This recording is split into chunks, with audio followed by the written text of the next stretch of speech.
I got to talk. I got to tell what I feel. I got to talk about my life as I see it. Wiggy. Wiggy, wiggy, wiggy, can't you see? Jermaine Wiggins has an opinion on everything. Marathon runners, athletes, No. aliens. I don't believe in him. How about the Spanish Civil War? You know, I thought it was a war that really didn't need to be fought. Shit only Wiggy can think of. It's Wiggy's World. Here we go. Episode 1 of Wiggy's World. It's what it is. It is a look. I'm Jermaine Wiggins, if you don't know me. Former NFL tight end for a number of years. I am doing a podcast, Wiggy's World. I got a couple buddies that are, you know, most of the time going to be. I know producer Mark will be here all the time because he's white. But then I got... And you need someone to do your bullshit work for you. Yeah, and I need somebody to do all the other shit that I have no idea to do. Right. And then I got my man to my left right now. That is Black Caesar. What's good? Leroy. What's up? He is on CP time, though, so he might be here, he might not be here. It's a roll of the dice with him. And I can't deny that, so it There's is nothing what wrong it with is. it. At least We he's are being starting 100. a little late, and we're gonna have to do a random pause to go say happy birthday to our boss, To our big boss, yes. the big boss. It is her birthday, so we have to check out in about 15 minutes to do that because, you know. Please don't do your suck up bullshit. Yes, you got to man. kiss ass. That's the word. Yo, you do, but your shit's over I'm the top, king man. kiss If ass. you drop a fucking joke in front of people there, I'm gonna kill myself. And then I'll come back and kill you. Now, after. for everybody who doesn't know what we talk about here on Wiggy's World, it's basically whatever I feel like we should talk about. Because that's what I think makes America great, is you have the ability to just talk shit, and it is completely unfiltered, and, you know, say what you want. Yeah. Our feelings never get hurt. Mine's don't, at least. I can't say the same for Mark or Leroy. Nah, I'm good. No, I'm pretty. For most of the part, I'm pretty good. And this came about because we were talking a bunch of shit in the studio. We all Right. work together, and in some of our conversations, we were like, "Man, if only we could record some of this Right. shit." So kind of one thing led to another, and then here we are. My question for you is: how the fuck did you go from the confetti falling, right, to sitting in a studio with two random motherfuckers to doing radio? You know what I'm saying? Like, because I feel like the people who know you, they know you Super Bowl champion. Right. You do the media shit. You're on the radio. Right. The people who don't know you obviously don't know anything about you. Right. But I think what's in common with those two groups of people is that I don't think they know your backstory. Yeah, I mean, the thing I look at is like this. You know, growing up in Boston, I always felt like I had a good personality. I was I'll never forget when I went to the Boys and Girls Club, the first thing I did, you know, I tend to bend the truth a little bit, but because my name was Jermaine, I said I was related to No, you didn't. Jermaine Jackson. No, you They didn't. didn't ask you for your fucking last name. No, I can't remember. I was maybe like 8 years old at the time. I loved Michael Jackson, and that I was, for somehow that was my claim to fame. I was related to Michael Jackson. Wait, and how long did this Not very thing long. run? Okay. No, didn't not last very too long. Right, because all you got to do is ask, what the fuck's your last name? Right, I And don't you go know. Wiggins, and they go, oh, that doesn't make any sense. Right. The stories tend to, like I said, most of my previous life or earlier days tend to be a little bit of hazy cloud. I remember things you know, you play football for a long time, you take a few hits. But as far as getting into the world of radio, I always looked at like, this is no different than... I don't want to even get that far, though. Okay. Let's chill. I want to, because you grew up during the Whitey Bulger era Kind of Boston. in that time. I grew up in Boston Beach. And you too, right, Leroy? yep, I mean, yep. I'm sorry, Black Caesar. Black I have a Caesar. hard time calling you that. Yep. But you guys both kind of grew up in that time period. So Right. I'm more interested, like, I want to go to, like, the beginning. Okay. And not, like, chronicle, like, Right. tell me what happened in 1984. Right. I, like, just have a fucking normal conversation about it. Because I'm younger than you guys. I haven't been around it, and that stuff's interesting to me. Right. Like, one of the biggest biggest regrets that I have is not being able to have experienced the combat zone. Okay? Now, I know you two grew up in that era, so I'm going But to for ask. people who don't know what the combat zone is, they're like, what's the combat zone? It wasn't a military place. No. A place in There was no Boston. law. There was a place in Boston back, you know, God knows, I remember mid-'80s, late 80s. It lasted until about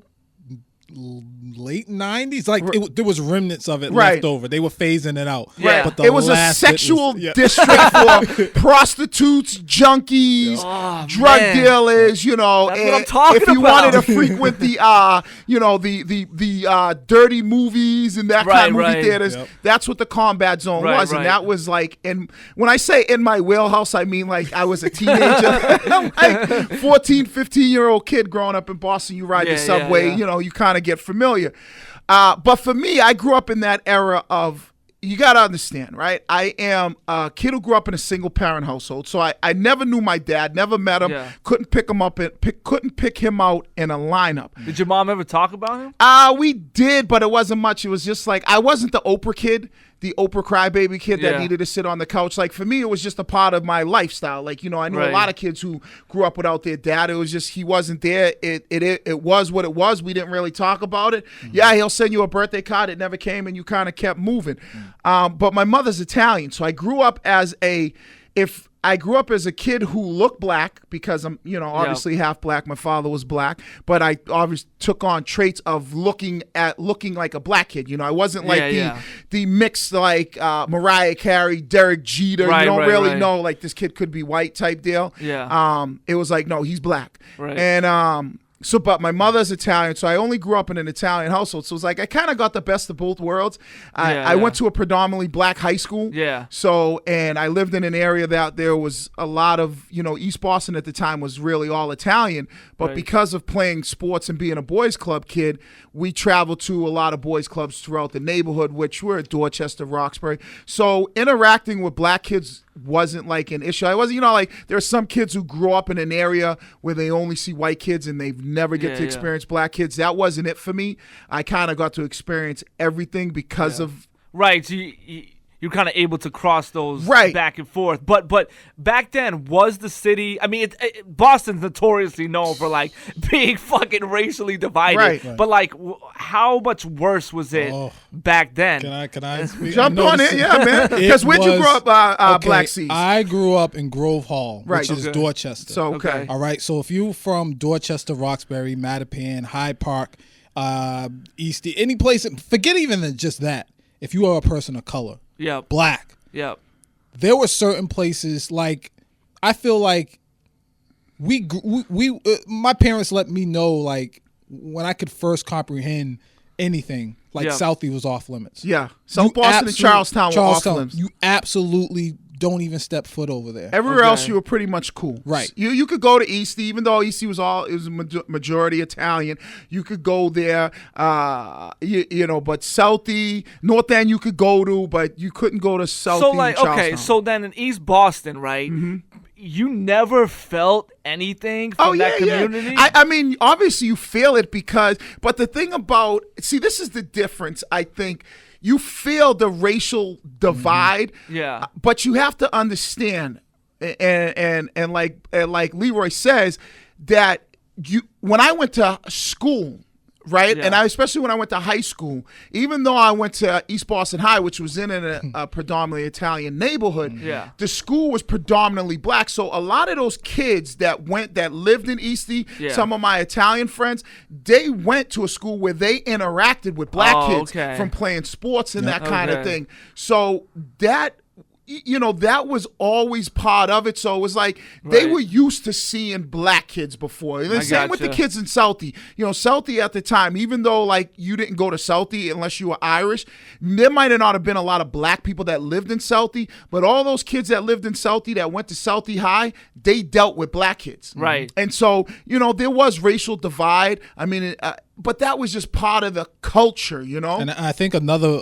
important part of it was like our parents who grew up in the 60s and 70s. Yeah. The busing The movement. busing, they dealt with it really, really right. bad. Okay, so you guys they kinda just got- passed it down. Like I think a lot of them had like memories from that time, and it's like, look, in order to protect my kids, I got to let them know. Right, Right. right. these certain places you don't go to. To be honest, I don't even know if Southie was that bad then because I never went. Right. You just heard the stories. Yeah, you heard the stories. Right. So did you ever feel like that got in the way? Like for example, the kids mixed together. That Right. That's fine. They dealt with blacks dealt with whites. What about their parents? Like you were saying, like did you ever get a vibe of like you shouldn't be chilling with this dude? Like he's bad? Not really from the kids that I was good friends with. Yeah. I never really got that vibe. So- because this is what you have to understand. Yeah. See, like.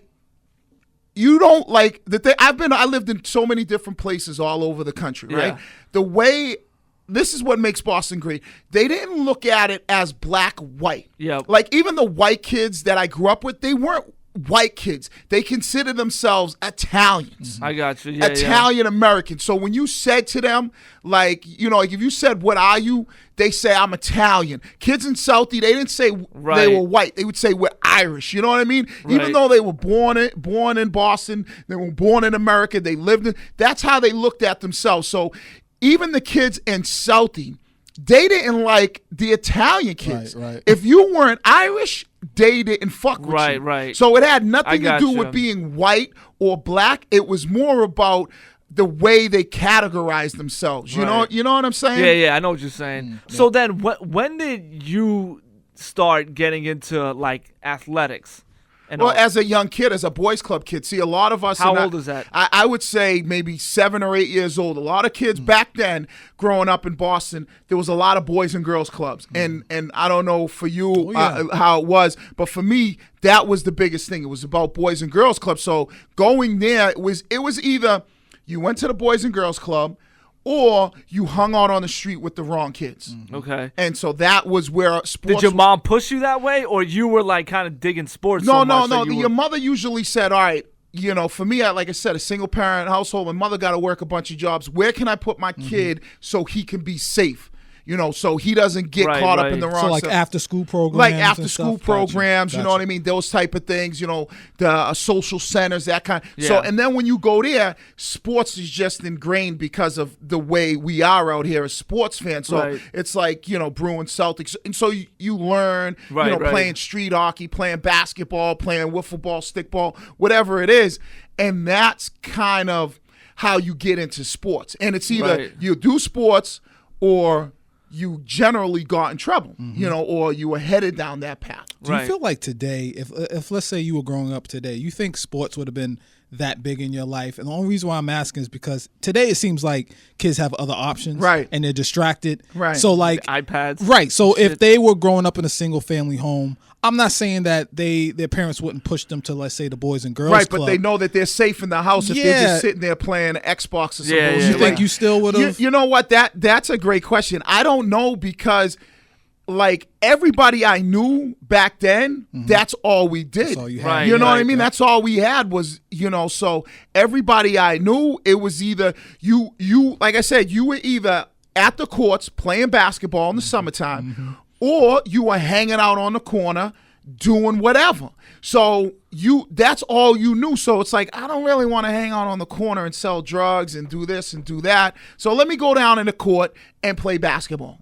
Right. And that's what you did. And I don't know in today's society, because today when you no, look it's at way different. those You were- were right, because the streets are not like that no more. Right. There's no kids at the courts. The boys and people girls are chasing Pokemon. Like, right, exactly. right, that right. and that's what it is. And that might have been the thing that, and so I didn't have a father pushing me. Like with my kids, I push my kids towards Right. sports. I keep them around sports. So I didn't have that. So who knows? I might have been chasing Pokemon. I might have been some nerd, but it might have worked out better for me because I could have created some fucking app and made, $50 million. Right. So you were always kind of like trying to stay, I guess, in the positive. Like you weren't gonna go sell drugs. Like there was nothing that could have happened that would have made you do that. No, I mean, I wasn't going to sell drugs because my mother was crazy. Okay. Yes. Let's talk about that. Why? How? Because she knew what that, like, I had family members that came up in that lifestyle. I Yeah. had family members that lived that life. Like I told you, I grew up in an Italian household. So the family members that I know that I was involved with, Yeah. they were involved in Some serious. like, shit. yeah, they were like mafia Yeah. related activity. So I saw what that type of behavior was. Right. You know what I mean? Like, and I had cousins and uncles that were in that lifestyle. Okay, so this is interesting too. Going back to the whole like whatever Whitey Bulger era, because there was a lot of that shit going on in the city. You were telling me earlier at some point that the way East Boston was viewed back then was like stay away because it's It was the land of the Italian mob between the North End and East Boston. Was it? So I'm gonna ask Black Caesar. Did That was is that how you guys viewed? From where we were, again, where it's like predominantly African Americans, just like black inner city. Right. Even Eastie was kind of like, you stay away from there. Right. Okay. That's just how it was. And I think, I hear what you're saying about Boston. For me, I think that's one of the sadder things. Like, we were so segregated. Like, you never went out. I don't operate that way because I was in Metco. And I was exposed to different cultures. I went to Belmont. And starting at a young age, it kind of got me into the attitude of don't set any limits. So just reach out, go out and do whatever. You still told me like going to a Bruins game would be kind of that shit kind of was that, you know, for me, like I said, for me, I had the ability to, because I grew up in an Italian household, so it was a little bit easier for me to maneuver because you got a hall pass to every neighborhood. Well, not every neighborhood, but in Eastie, because it was like, oh, you know who he's related to? Oh, I got He's related to so and so, and so is involved in that type of criminal activity. If you don't mind me asking, you said you have family members that were involved in some stuff. Right. And your mother was crazy, and she would not have it if she found out you was going down the same route. Yes. So crazy meaning what? What would she have done to you if she had found out that you? All right, let's pause that and go with the rest of the crew. All right, we're back. Leroy's missing though. Yeah, CP time. No, that operates. He like just fucking disappeared because he said, "Hey, I'm gonna go grab some cake." You know what he's like, Leroy? He is like, the reason why I call him Black Caesar, right? Because for some reason he has this, like, you know, like Caesar was like this leader or stuff like that back in the day. Rome. Like Leroy just will, like, he's this Greek mythology that you see him in one place, then the next thing you know, he's gone.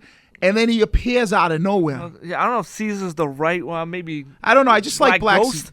Yeah, but I don't know. I just for some reason I like Black Caesar. Well. So anyway, before we left, right? We were talking about what would your mother do to you if she found out that you were potentially going to get involved in some mob shit, into some illegal activity.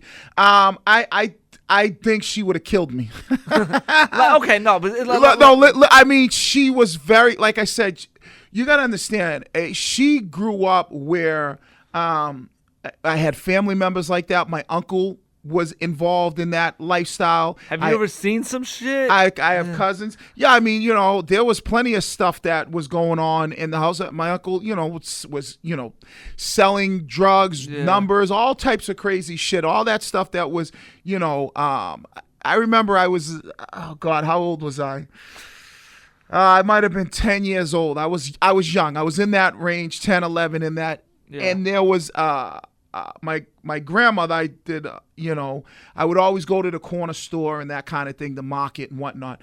And so, like I said, growing up in East Boston, there were, you know, there was a bunch of people that were involved in the mob, and, you know, I knew friends that had family members in it. Like I said, I had family members that were in it, and I would always go. There was this one guy, he was involved in it, and you knew him from the neighborhood. His name was Jumbo. I think his last name might have been Champ. Is that okay to say? Yeah, I mean, it was fucking 30 years ago. Yeah, I mean, and but it was just like, so here I am as this, and what I'm trying to do is paint the picture of, here I am, this, you know, 10, 11, 12-year-old kid. I was fascinated with the lifestyle. Yeah. I didn't want to be involved. That's how it starts. You ever see Goodfellas? Right. Next But I didn't. Shoes on. It was similar to the movie The Bronx Tale, except me as Colosio would have been a black kid. Oh, that's just funny. Now you can't leave. Yeah, right. So I was fascinated with the lifestyle and just like knowing the people.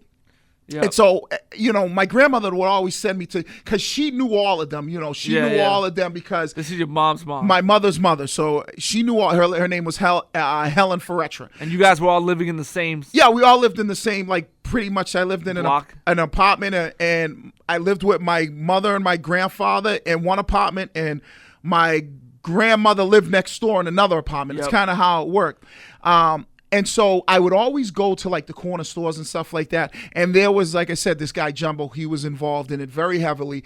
And she would send me to his club to whatever it was, put her numbers in or that kind of thing. Okay. And so I would go, or they would be down there gambling, playing cards. So here I would be this kid that, like I said, it was 10, 11, in that range, this little black kid. And I would go into these clubs, these what's the word? These kind of speakeasy clubs, these clubs where a lot of this stuff was happening. Yeah. And there would be all these Italian guys and but it was weird because I never felt out of place for whatever, because it was always oh, that's Helen's grandkid. You know what I mean? Right. So you had that connection. Right. Yeah. So it wasn't it wasn't but so I was infatuated because you knew the stories, you heard the stories, hey, these, this is what these guys did. And you had, like I said, you had cousins that were involved in that, that would go to jail, come back and that kind of thing. So it was intriguing, but my mother, she knew I saw that, knew that lifestyle because she hung with them and she knew the people. But she wouldn't let that shit happen because she knew where I would end up. Yeah. And the thing about it was when there's nothing good that's coming out of that. You know what I mean? You're going to jail or you're ending up dead. And so she was kind of it wasn't like she was pushing me to go to college because she didn't really know about that. It was just I don't want to see you end up dead or in jail. Right. So anything else you could fuck with. And like I said, my mother was crazy, legit. I would be 14 years old and she would drive down the block and I'm hanging out on the corner with all my friends thinking I'm cool. Yeah. And I was a good sized kid, hanging on with all my friends. And here comes my mother pulling up in the car.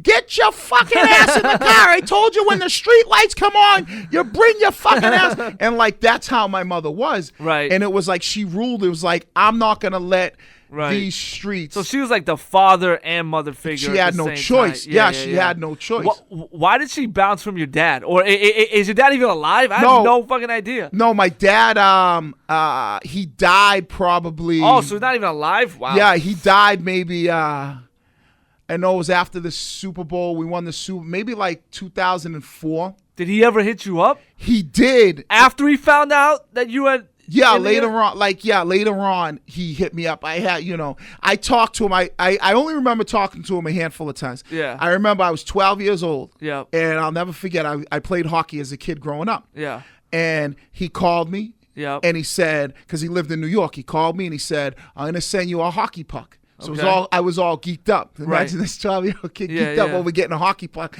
Now, my kids, they're asking me for fucking PlayStation 4s. Right. So I was all geeked up. So I waited for the hockey puck and it never showed up. And then it was just, up. But it was I was okay. And then, sorry to laugh. That's it's cool. But like I said, it was just it didn't show up. But I'm 12 years old. I haven't heard from him from, the time that I got to that point. So I just kind of kept moving on. And then he called me when I was playing and whatnot. And I was I might have been cold to him. Here comes Black Caesar. Hold on. Black Caesar. Hold on. Watch this. Damn, so wait, your mother killed a dude? Yes, she did. Are you fucking, yo? It was 1992. Oh, Black Caesar, you missed it. You're going to have to go back and listen. Wait. I heard enough. Are you supposed to be releasing that information? No, we're just fucking with you, man. We're just fucking with you. Where were you? I said text me if you need me, when you're ready. Yeah. What? You don't have your phone? Your new name is Black Ghost. You just fucking disappear and nobody finds you. There was a loop I wanted to get that I couldn't get at home, so I had Doug do it. Yeah, so I told you, Black Caesar's he's in his own world. Wait, so your mother didn't murder somebody? No, didn't murder anyone. But she did rule with an iron fist. That's what you moved. So that's what you missed. I was telling Mark, He was asking.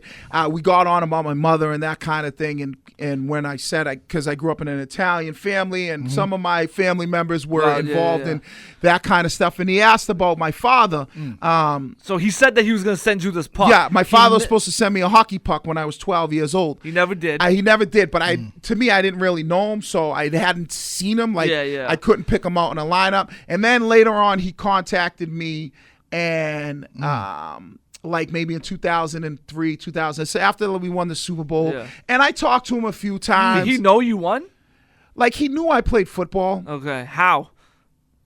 Was your mom still? No, he remarried, and so I don't really know. You got any brothers? You got a half? I got a half brother and a half sister. Wow, no shit. Yeah, so I didn't know that. Yo, I don't know any of my this. mind is like exploding. Right. Yeah, but I don't really talk with them like that. I don't, because they're not like part of my life. Right. So I don't with my father. Like I said, I wasn't an Oprah kid, so for me it was just no big fucking deal. He wasn't. So you never gave a shit No. enough to take a Fungwa, whatever the fuck was around back then, go to New York and see this dude? I didn't give a shit at all, one bit. And like I said, even when he contacted me, I was like, yeah, okay, cool. But I was like, whatever. You know what I mean? I wasn't like, oh, he was like, we should get together or whatever. And I was like, yeah, whatever. So, Can I ask go this? All right, so you said he hit you up around 2003. Yeah. And I've always wanted to ask former athletes this question who've dealt with this. You play, you win a Super Bowl, you're successful. Uh-huh. Did you feel like, why is he hitting me up now? A little bit, because I'm thinking like he had mad time to hit me up prior to that. So that's why I was like a little bit, like I was a little cold to him, like in the sense like, but I wasn't like, oh, where the fuck were you? My life, when me and my mother were fucking, moving from apartment, this, that, and the other, and struggling. I was just like, whatever, you know what I'm saying? So you're literally indifferent to this dude. Yes. And it's never been an issue to you. Never. But that's why I said, even when he was alive. I gotta believe that. I mean, I don't know how, even when he was alive, and my wife would tell you the same thing, and she says it, the only thing that it did for me, and I'll get to that real quick, but even when he was alive, I could walk past him on the street and not know who he was. And he probably could do the same. Right. You know what I mean? Like we could be, it didn't matter. Right. We could be, and we would not know because I saw a picture of him, and when the picture I saw of him, I was probably like 6-7 months. So that's the only picture I seen of a guy from back in the 70s. So who the fuck, and it was from like a side angle, Right. So who the fuck knows what he looked like? So I could, like I said, I could not pick him out in a lineup if you paid me $10 million. So for me, it was never like I only talked to him a handful of times. So the way I looked at it, or the way I built myself, or my kind of the way it was like for me, he could have died before I was born. Right. Did you go to his funeral? No. So did your mother? No. Why did those two break up? I never asked your mom, hey, how did it? She said he was an asshole, and that was kind of it. Wow. She goes, your father was a prick, and that was it. I said, all right. You do have this uncanny ability to like just not give a shit about certain things, right? And, like, but what it did put for them in this category and just leave them alone. Right. What it did for me though is now the one thing I always said, me as a father, I would never put my kids in that position. So I'm like the opposite, like extremely like involved in my kids' lives, right. Constantly like doing whatever.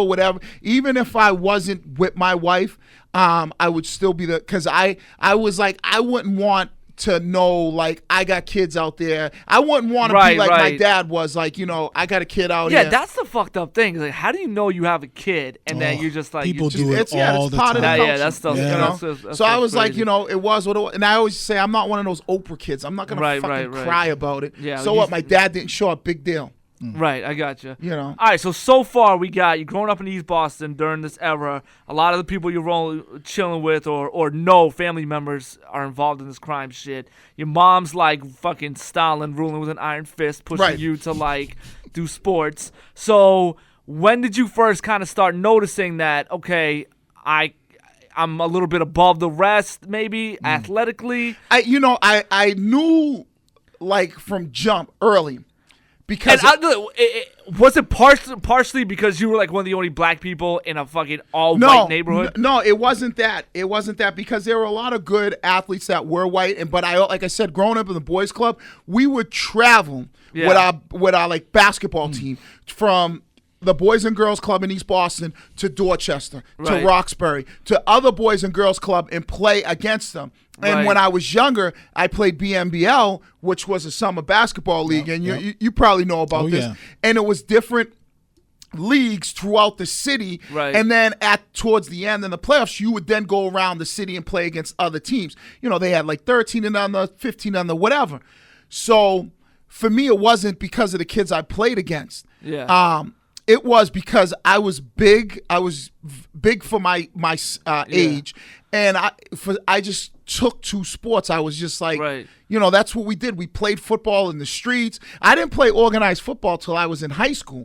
Okay. But I played tackle football every time it snowed. Yep. You know, and we go to the schoolyard and we play tackle football. Right. And so that, or I played basketball all the time. So what year is that? Like this is like 80. Like, you know, I was born in 75. So think of 85, 86, 87, 88. Like, you know, right when you get that 10 years old and you kind of start getting involved really heavy into sports. And that's where it was. And so we'd go to other places and play. When did you figure out, okay, let me put basketball to the side or any other sport and let me focus on football? I never did that. Never? No, I never did that. See, you know, that was like that. There was no way of like I didn't think about playing sport. I only played sports because sports for me was like, all right, this kept me out of trouble. Yeah. You know, because I try to get it. You know, I like most kids, you dibble and dabble in that lifestyle a little bit. But, you know, my mother,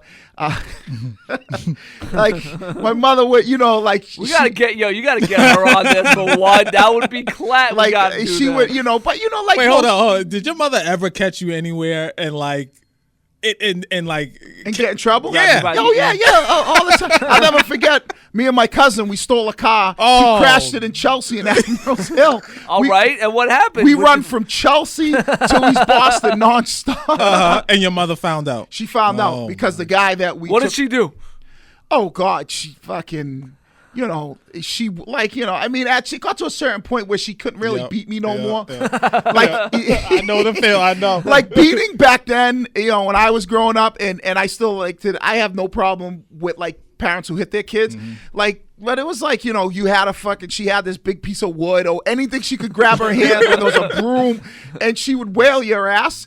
And but I got to a point where, like, beaten, she couldn't really do anything. Right. Did you get ground? Like, did you? No, she's like, if you keep doing this shit, I'm throwing you out. Oh, okay. That's where it got to. You know, it's like, yeah, what are you gonna ground me for? Right. What the hell am I doing? So, but you know, so there were little things that you.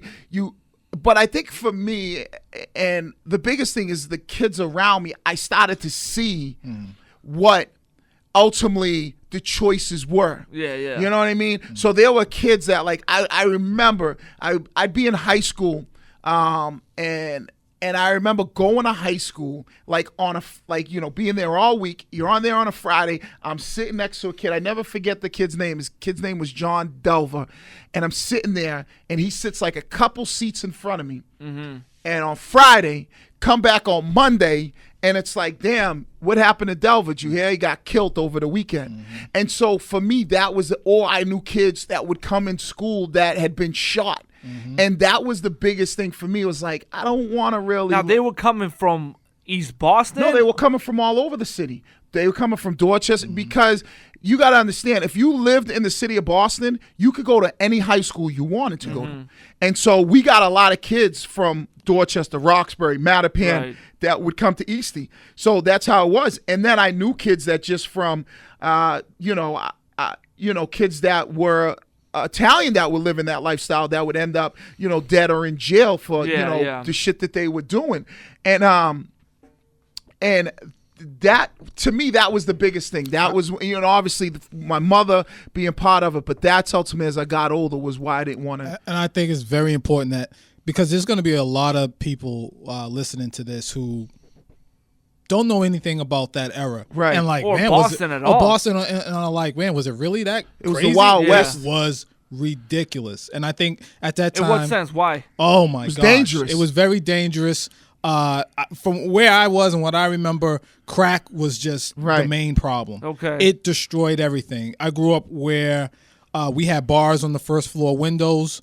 People were running through the yard getting chased by the cops. And I think that was something that was just not just a citywide problem, but probably like every inner city in America was dealing with that. And then, people wanted their piece of the pie. People wanted their money and this, that, and the third. So it was just crazy. So I'll say this. I think it's something that you should feel proud of. Oh, and yeah. I think people, because it was hard It was to crazy. get out of that. And for Black Caesar growing up in that area and like I can't take that. I love the name. Yeah, I love but it. for Leroy growing up, like, even though I grew up in Eastie, I knew what was going on all around the city. So growing up in like Grove Hall, and I would play basketball with kids that were from Castlegate, Innerville. Yes. And so it was to a point where they would rob you for the sneakers that you were wearing, and they would kill you over that, and like OP or that kind of thing. Those were like neighborhoods and projects that like you didn't go to. Right. You even if you were black,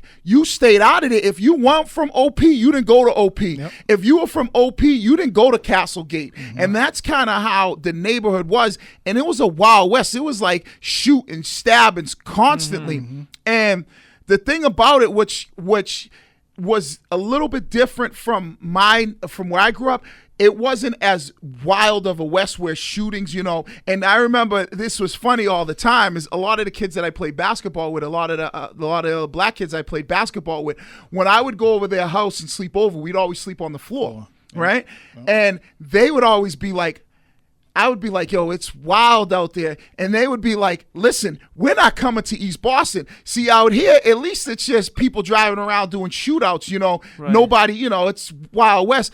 And East Boston, they looked at it as like, they'll kill your whole family. That's what I was saying earlier, that perception of it. And why were you sleeping on the floor, just to clear that up? Well, because, a lot of shootouts took place, and they all, it was Right, so always you like, it's the safest place to be, technically, if bullets start riddling the house is on the floor. That happened to you? You had to do that shit too? Oh, yeah, all types of stuff, man. It was It's ridiculous. funny, man, but when people think about Boston, like from a national perspective, they think of Harvard, MIT, kind of like the intellectual capital But that's of not America. the real Boston. You even, and the more I'm hearing your story, it's like, again, I'm like, man, you got to be really proud of yourself, because take it like this, even coming from East Eden, let's say you played at Washington Park. Right. Okay. Now at Washington Park was notorious for shootouts, fights, stabbings, because what would happen is a lot of people from different areas, gangs and stuff, would all clash there. Okay. And Washington Park it was almost any park you went to play ball, BNBL.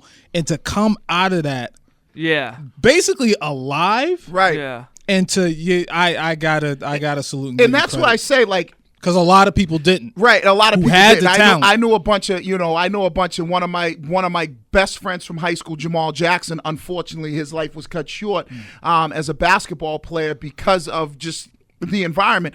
But like I said, the thing that they always joked about, and the reason why I say they looked at East Boston as like this like mafia place. It's like this, where they didn't just randomly go by and shoot up houses. Right. People would disappear and they'd find them in the trunk of a car, riddled with bullet wounds or burnt. So like a lot of my black friends, their thought process or their view of East Boston and where I grew up was like, yo, we might be crazy out here, but you motherfuckers are on another level. Like, they'll shoot you dead in the street and nobody knows nothing. And if you say anything, so it was like that. And when I say the Whitey Bulger kind of thought process, because that's what everybody knows. But it was that mob mentality that they looked at as like, so if you're a black kid growing up in Dorchester, Roxbury, Mattapan, you're looking at it like, those motherfuckers over there are crazy. And like in Southie, it was the same thing. Like, I looked at kids in Southie, and we fought all the time. But it was like the biggest thing that they wear it with a badge of honor because that's how we grew up. I wore being where I'm from, my neighborhood, with a badge of honor the same way. Fucking tattooed across both sides. My Xbox gamer tag on live is Grove Hall. Right. And what's crazy is I respected kids from like Southie and Charlestown, even though we might have had issues, because the thing about them, and if you meet anybody from that era, it's like, oh, what about kids from like Southie, right? You know, with St. Patty's Day Parade coming around and being up. It was like, if you fight one of them kids, you better be prepared to fight 50 of them because they got cousins and brothers. Yep. And if you do fight one of them, you better beat them with a bat or you better shoot them because they were like this mentality of like the toughest kids around. Like they didn't stop. You could be beating this kid to a bloody pulp. Like Mickey Ward. And they would still come. Yeah, it was that mentality. So that was the Irish mentality that you looked at of like Irish kids in those neighborhoods is like, these motherfuckers, not only are they tough, but they probably got 6 or 7 older brothers that you got to deal with, and then 15 cousins. What the fuck was the, I overheard you talking about this the other day, something about an Irish riot. Yeah, it was. What is that? Well, like BNBL was a basketball league. It was called Boston Neighborhood Basketball League. Yeah. And so we would play. We had a team from Eastie. Leroy says he's from Grove Hall, Dorchester. So there'd be teams from Dorchester. Yeah. So if you win your league, which would be you win in East Boston, now you play teams from Dorchester, Roxbury, Southie, Charlestown, and that's what you would ultimately do. And it would be like kind of like a bracket. They take the best teams from those different neighborhoods. Yep. And so we played Southie one year, and the team was all Italian kids and me the only black kid. Yep. And we were a good team, and so we played Southie, and like I said, if you're not Irish and you weren't Irish back in those days, they didn't like you. If you didn't look like them and you couldn't somehow say, hey, I'm from the D Street Projects, I got cousins from over here, I live from this area, like they didn't care whether you were black, white, or Italian. They did not care. Spanish.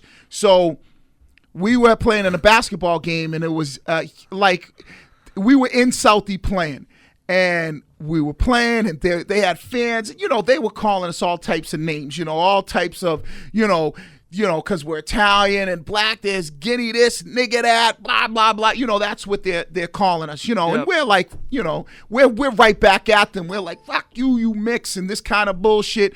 You know, we're going right back at them. So, and you got the people in the crowd that are from Southie. Then you got the people that came from Eastie, the fans, like our friends and family that come. And and before you know it, shit starts getting crazy. The refs are making bad calls, and then it's it turns into this fucking racial absolute war where I remember one of the kids threw a basketball into the stands. As soon as another one came out, we were outside. Fucking bottles are getting thrown. Somebody yells, I'm going in a car to get a gun. I'm grabbing this. It's rocks this. And they literally chased us out of there. Wow. Because here we are in Southie. We're deep, but we're not that deep. And when you come out in Southie where we were playing, it was like they had somebody had like a bat phone, and as soon as they picked it up, the whole damn school and area was Irish with sticks, bats, clubs, crowbars, and it was this massive thing. It was in the Herald. We had to go to the mayor's office. But at the time, looking back at it, it was what the neighborhood was. And I don't look at it as, it was bad, but it was what the neighborhood. We probably would have did the same thing to them if they came to East Boston. Right. So, what'd you do at the mayor's office? I don't know, it was like some bullshit, like race relations and this, that, and the other. But we didn't give a. We were what 17. mayor was it then? It might have been Flynn. Yeah, we were 17, 18-year-old kids. We didn't give a shit. This was before Menino? I thought that dude was here since like... Menino was like 94, 95. Yeah, so it was a little bit before him. So it was Flynn, but we didn't, like I said, we didn't give a shit. We were like, fuck that. You know what? If they come to our neighborhood, we're stomping them out. Yeah. But that's how but I think that's ultimately what made a lot of people that were able to make it out is because of the environment that they grew up in. And for me, I saw I was able to see so much stuff, because here I am growing up in an Italian household, experience like a black and Italian. And I always say this all the time, black and Italian people, they're like so fucking similar. Like think about it, okay? Think about when you see it, and I'm talking, when I say Italians, I'm thinking like old school, even like the Italian Americans, think about the tatted up. Yeah, they like the flashy gold, the nice clothes, nice cars. They talk with a slang. They're in your face. And you look at black people, same thing. They like the nice clothes. They talk with a slang. And it's like they're so similar to, and I think there's a mutual respect there a little bit, because when you think about and it's fucked up to say, but when you think about the American folklore crime people, think about who some of the idols are who idolizes Scarface, Al Capone, Nino Brown, either black or Italian. Right. Ask a black or Italian person what their favorite movie is. It's either New Jack City, Scarface, Goodfellas, Godfather. Right. True. So I know during that time period, I'm just curious about the Whitey Bulger shit. Right. Did you guys hear his name? Because I know he beefed. Right. I did, because. And what was his perception of around the Italians didn't like him, because he was snitching on a lot of the Italian mob. Okay. Right. Yep. So these people that he's now snitching on are, people that are family members of mine. Friends, obviously my friend's family members. So he's snitching and ratting on these people that I know. So, and I didn't know him personally, but that was the persona of that whole era back then. Was, here's this guy, and you knew of him, but I mean, you knew of a lot of gangsters. you knew of all of them. You know what I mean? Yeah. You knew of all of them, but it wasn't as nationally known because of you make all the movies. But I kind of asked that if someone's listening outside, you hear your perception of, you hear that name a lot. So you were involved in an era, both of you. So I wanted to know what kind of. See, I always wonder, right? And you went to Medco, right? And this was another thing that was kind of always, it's kind of fucked up, but it's interesting. Now, we always looked at Medco kids and explain to people what Medco means. Okay, Medco is simply, it's a program that takes kids from the inner city and puts them in suburban schools around Boston. With the idea of giving them a better chance at a better education. Now you hear that? Yeah. To help kids succeed and get a better education. Right. Well, and it's usually black kids. That are being bussed out to these other. So, and what's crazy is this: we as inner city kids, black inner city kids, would look at Medco kids like they were some sellouts. Yep. Really? Imagine that. Yep. That's fucked up. That's how we looked at them. Oh, we didn't really like you, Medco?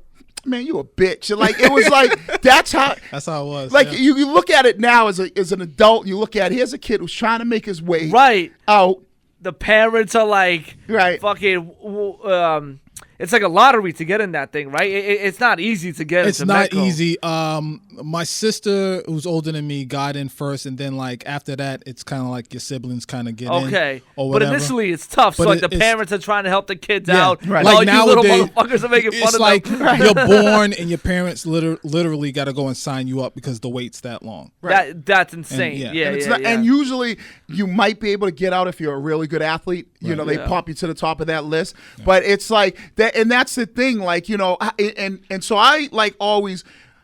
I didn't know many Medco kids growing up. Yeah. So, but our perception of them was they bitches, it's crazy to say that. And as a Medco kid yourself, you almost even when you went to school out there, but you lived in the neighborhood. Right. Yes. So you were in the neighborhood, but you were. This isn't good enough for you? No, you were getting your ass whipped. Oh, okay. Like some kids would. Some of them. I know that for me that didn't happen. But a lot of kids it did. You know why? Because a lot of kids that did go to Metco came home with the attitude that they were better. Right, and so if you didn't, I don't know, but if you were, I'm just talking about from the other side. Yeah. We didn't like Medco kids, even though they could be our neighbors. Yeah. You know, and some of them would get beat up for being Medco. Now, Black C's, as you being a Medco kid, how did you feel towards the other kids in your neighborhood that weren't Medco, or did you even have to deal with any of that? I really didn't have to deal with it, and for me, my story is a little bit different because I ended up leaving Metco. I started feeling really out of place. Right. Yeah, and why? It was a struggle because there were things that I identified with, things that I wanted to express and just be, and then I would go out to Belmont, which I loved Belmont. Yeah. But it was like I would look around, and from for instance, 1st grade to 5th grade, I was the only black boy in my grade. Not just my class, my grade. Right. And I can remember feeling like there's something kind of off about this. Then junior high came around, and it really started to bother me. And then when you're really little, you don't understand the difference. But then when I started, I'm dealing with teachers that don't like you and principals who are talking and saying you start to get to middle school and you start to feel like an outcast. Like an outcast, yes. No shit. Not an outcast from my own neighborhood, but like they don't want me out here. Right. This is a check for them. Like, goddamn, they sending these black kids out here Right. to Metco. I didn't, but that's kind of the impression that I was getting. Yeah. Like, you know what I mean? Like, And I had it tough. I grew up in the suburbs, and I saw Metco kids all the time. I mean, personally, I never had that perception. Guarantee if you talk to them, they'll have something. But okay, to say. so you were in the Medco school system, right? You grew up Brookline and Newton. Okay, did you ever see Medco kids being mistreated then, or being called names? You know, where people not names, but it was very like segregated. It was very like the Metco kids chilled in this one area, and then everyone else chilled somewhere else. Right. Yep. So yeah, that would be the thing, and I always wondered that, and it's like I said, now looking back on it, it was just like parents trying to give their the kids. parents made a decision. The kids had to roll with it, right, and then go. Now I left after 10th grade. Okay. I wanted out. I couldn't take it anymore, even though I had grown up with kids from 1st grade to 10th. Right. I left. Then I went to this school called ACC, another Costa College that was in Boston on Newberry Street, which was cool. It was a lot of fun. And then my last year, I went to the Burke, which was all the kids from my neighborhood in Grove Hall for the most part, and kids from other neighborhoods. And to be honest, it was wild, but I felt at home. Right. That's the thing. Like, even though, and that's where I kind of like the relatability is different in the sense that even though there weren't many black kids that were in my neighborhood growing up at this time, there was a handful of them. I mean, it wasn't like I was the only black kid. There was enough black kids in my neighborhood to see other black kids and Spanish kids. So I never felt like out of place in the sense, because the thing that was different for Medco and living in maybe a predominantly Italian neighborhood was, at the end of the day, we were all poor as shit. And that's kind of where we related. You know what I mean? Even the white kids looked at like the suburban kids like, man, we would say, man, let's try to go to a party like somewhere out in Peabody or Danvers and just completely fuck it up. These lucky motherfuckers out here, got these nice houses. Let's just go tear some shit up. Yep. I have a question. So thinking back, especially my Burke years or whatever, my Burke year, there was a lot of great athletes. Right. There was this kid, I remember, shout outs to him. I heard he's locked up, but this is messed up. So this kid named Fada, who was like an all-around athlete. Bunny. I know Bunny Jefferson. Bunny, that a lot of people still talk about today. I don't know their situations, but when you look back yourself and think about the athletes that you were surrounded by and they didn't make it. Right. I mean, do you think about it? I do think about it. I do think about it because this is the fucked up thing. Like, there were so many good athletes and I was fortunate enough to play college at, University of Georgia. I played at Marshall University. So I was able to play. And then in the NFL, I played for a bunch of teams. And so I was always able to talk to guys and what their high school experience was like. For example, like one of my teammates was Willie McGinnis, right? Longtime Patriots player. He went to Long Beach Poly High School. And like, I think maybe Marcus Allen went there. There was a bunch of people I remember him talking about that went to his high school, like former NFL players that kind of came before him. So when you ask me the question, yeah, it was fucked up because I just happened to be looking at some film of Bunny Jefferson. I went to school with a kid named Jamal Jackson, who was a tremendous basketball player. And there were so many athletes. And for some reason, it was just like, and I think it was more the kids than anything because of the environment that we grew up in, that it wasn't like the mentality was like, I could never get that. Like, that's not for me. Was that your mentality? A little bit. It was like, you know what? I'm just doing this shit for now. I'm just doing it for high school. I don't like really know about college. Like, I don't know any great athletes that went to my high school that played in college or maybe played in the NFL. So what happened? How did you? I mean, okay. So now this is good to get back on track with the story. So we hit high school. All that wild shit happened. You're fighting Irish dudes in the fucking gymnasium. So then what happened towards the end of high school, I guess, like that made you, go from that to the University of Georgia? Well, like Black Caesar says, right? His high school days at the Burke were wild, but it was fun. That was the same with me, right? At Eastie was wild, and when I say wild, it was wild. Wild. Like I saw two girls get ready. They got into a fight. And one of the chicks pulled out a razor blade out of a bra and went for it. Holy and everyone shit. in the lunchroom jumped up and was like, "Fight, fight!" We were just going crazy. Okay. And it was bananas. Nobody got hurt. They got separated. Yeah. But it was fun. Wild to the point where Give me an example. That's one example. Razor blade in the titty. All right. Wild to the point where I remember a fight breaking out in the cafeteria, and these kids beat the shit out of a teacher. Oh my goodness. Right, like wild to that point, like literally, like And when I played basketball in high school, and like I said, I wasn't really like a troublemaker kid. Yeah. I was big, so nobody ever really fucked with me, and everybody knew me from playing sports. So when I hung with certain kids, and we were looked at as like tough kids, you know what I mean? A lot of the kids that I grew up with, they were looked at, and we were looked at like tough kids. Like you really don't want to fight them because they can fight. And we kind of just like, had fun. We blended in, and I remember going to my basketball coach, who was the dean of discipline, and I would go in his office, like, because you're trying to walk around and you don't want to be in class, and you'd go and you get a pass to go to the bathroom, and you'd go hang out. And I remember just hanging out there, and he would have this drawer, and he would pull out a knife. Oh, we got this from this fucking one kid. Okay. We got this, and it's knives. And back then it was the 007 knife. The blade was like 8 inches long, and Jesus. it was. And remember when they came out with Clear Pepsi? Yep. He would pull out bottles of Clear Pepsi that people were bringing alcohol in. These kids would bring, and so wild to that point where it was like fun. The Wild West. I remember gambling in the back of a classroom, like playing cards for like quarters in the back of a classroom. We used to pitch quarters, against the wall. And the funniest story was this is when I knew like, what the fuck am I into? Is I'm sitting in class with this kid, and somebody grabs his backpack and throws it on the table. And the next thing you know, he hits the ground, and he's like, whoa, what are you doing? And we're like, what's wrong?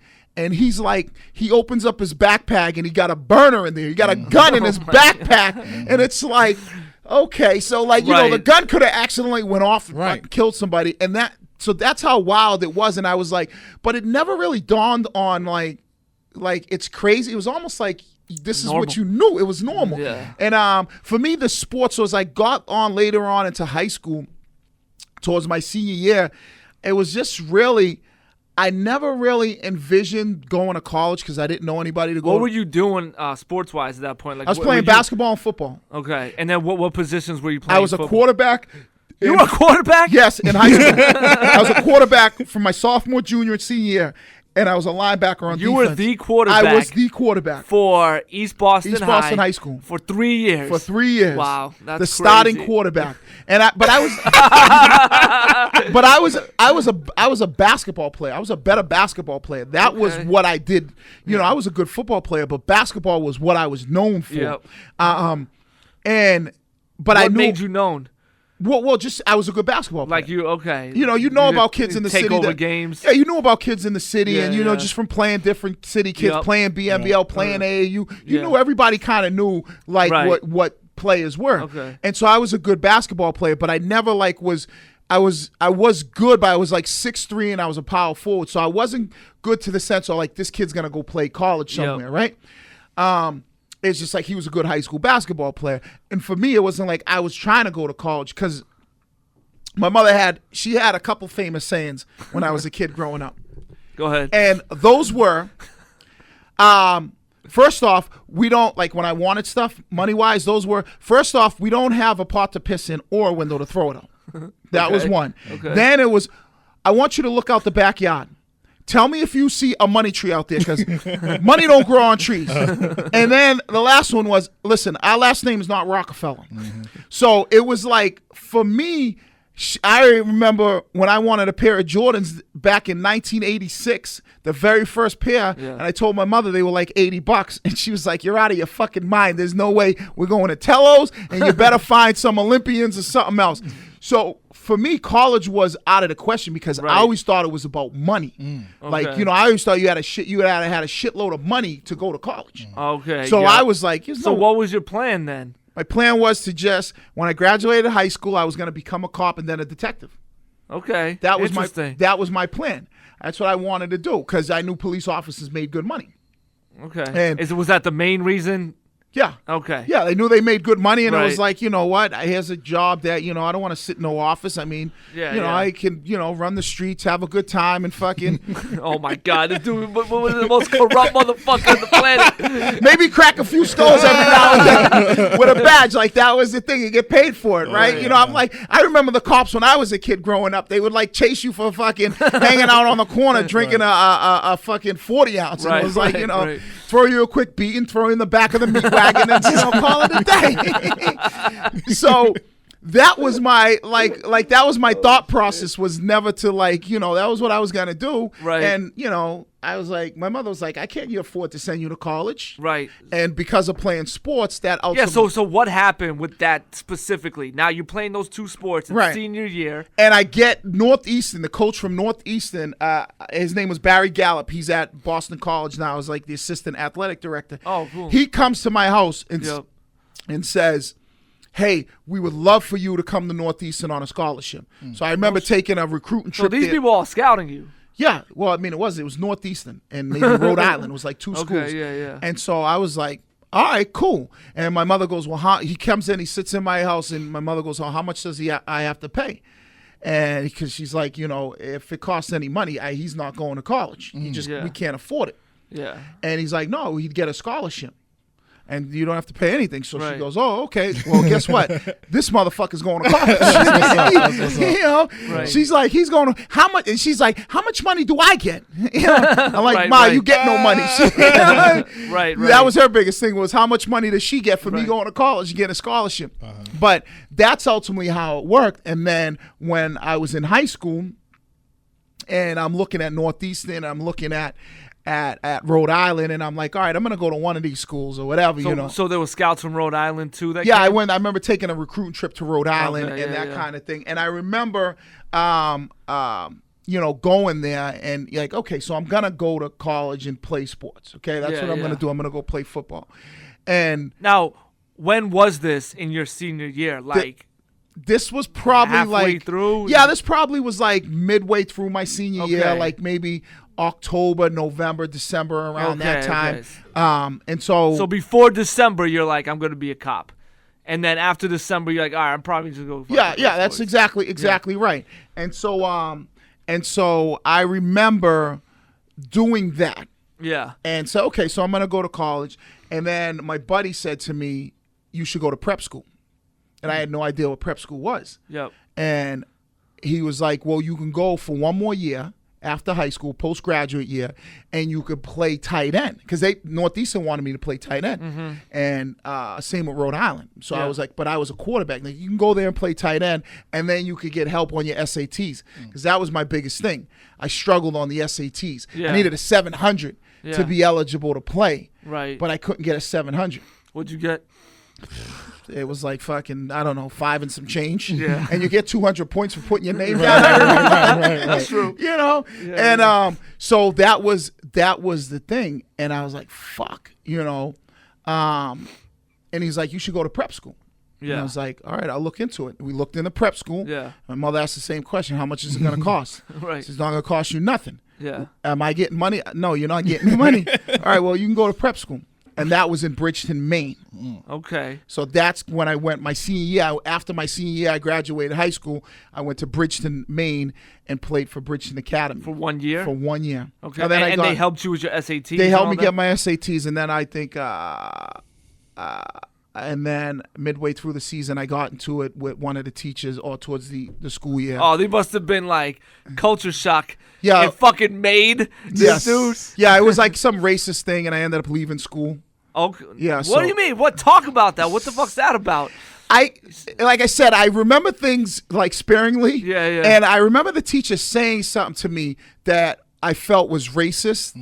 And You remember what it was? I don't remember what it was, Okay. but I do remember basically saying, I will kind of, in like the best way I can kind of phrase it was like, I will fuck you up, and I'm gonna fuck you up right now. And so, Was it a white woman? no, it was White dude? Yeah, it was a guy, and Yeah. and it was right towards the end when I was getting ready to graduate. So it was right towards the end, and I ended up having to leave for that, and I was waiting on my SAT scores. I remember sitting in the house waiting for my SAT scores, like, I need a 700, because if I didn't get a 700, I wasn't going to be able to get a scholarship, and it was just like, I felt like if I didn't get that 700, I wouldn't be able, that would have been it. You know what I mean? So what happened? I'm Did you sitting get it? here like, okay, how does all this happen, and somehow this man ends up at a SEC school? Right, This is right. This is going to be good. Right. Well, because I finally got the 700, Yep. right? And I ended up getting one recruiting opportunity. It was Marshall University. Yep. They flew me out, and I was like, it was Division I AA, and I was like, man, it was fucking nice. They were a top D1 school. That's the same school Moss went to. Randy Moss okay. went to. All right. And they were like top. Troy Brown went there. They were like the top. So they were going to Maine to watch you play? How'd they know about you? Well, you know, like through tapes and shit like that. The recruiting process is through like tapes and VHSs, and they know, and they have scouts that go different parts of the country. Yeah. And so Marshall calls me up, and the guy says, "Hey, we'd love to have you come out on a visit." Yeah. And I was like, and I had never been on an airplane. I was like, sure. You know Yeah. what I mean? I've never flown. I'm 18, 19 years old. I think I Yeah. was 19. All right, cool. That works for me. And so I fly to West Virginia, and I'm like, wow, this is fucking hillbilly city. I thought Maine was bad, right? I'm fucking flying in like one of them fucking planes with the propellers on it. It's like I'm like the guy's gonna start at like Wheel of Fortune style with the propeller, and I didn't like flying, and I still don't like flying to this day. Yeah. So I fly to West Virginia, and the stadium's nice, and it's this and it's that, and like here I am. I'm like, man, this is cool, And they're kind of laying out a little bit of a red carpet for me, and I'm like, yeah, fuck it, let's do it. Yep. So I end up at Marshall. Damn. Right? So I end up there. I say Playing tight end? Playing tight end. Okay. I'm not starting, but playing as a freshman, as a true freshman. I played, and then and Marshall was cool because I experienced, like, this is where I was able to then experience kids from other parts of the country. Oh, right. And here I am, Boston born and bred, wearing it with, like, I got Bruins hats and Bruins jerseys and Celtics and all that stuff. So representing hard for where I'm from. And then I get to meet kids from all over. Right. Kids from like Maryland, DC, California. Yep. And so, like, there was a lot of shit that I got to experience in college that was cool. You know what I mean? And then it became, like, Boston was the thing. And then kind of like my college days, then it was the Tupac Biggie thing. And I remember kids from Cali.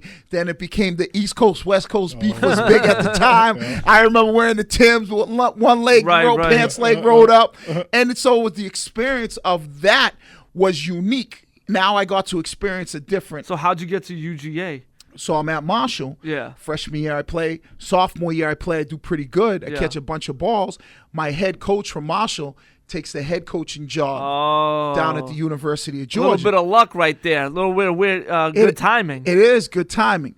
But the problem was that the new head coach didn't want me. It was me and another kid. Yep. Didn't want us to go. Oh, okay. Like, you guys can't transfer. Right? And so we're like, fuck.